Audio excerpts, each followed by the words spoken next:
Caio, tem um assunto que foi assim, uma oportunidade maravilhosa para eu falar a respeito, que é a questão da tentação.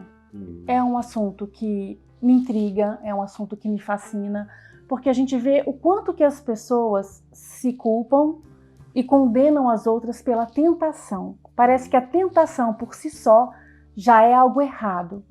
E quando eu ouço falar que Jesus foi tentado, eu fico pensando assim, quando ele foi tentado, ele quis, ele teve uma vontade na direção daquilo e escolheu não fazer, ou ele é simplesmente assim, blindado? A tentação não chama a tentação, mas parece que não atinge ele. Claro que não é assim. Lá na Epístola aos Hebreus diz que ele foi tentado em todas as coisas à nossa semelhança. Olha, assim, à nossa semelhança responde já a pergunta, porque é só olhar para si mesmo. À nossa semelhança, mas sem pecado.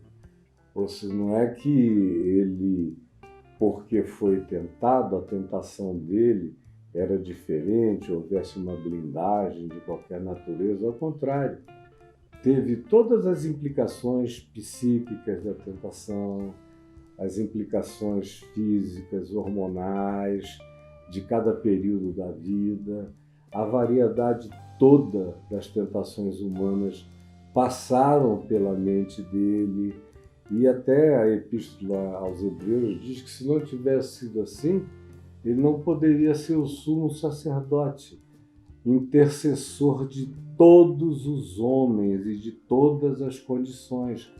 Então é tudo que eu já experimentei, experimentarei, vocês e qualquer um dos que estejam aqui com a gente, ele provou tudo, ele é o nervo exposto de todas as percepções e sensibilidades humanas. A diferença é a decisão que você toma em relação ao processo da tentação. Isso é o que difere, mas conceber, pensar, ser invadido por uma emoção, ser provocado por uma visualização, por uma impressão forte que causa uma alternativa mental na mente, tudo isso ele experimentou e não é esse o problema de nenhum de nós. Não é a nossa vontade. Não é a pulsão, não é a constatação, não é a atração, não é nada disso.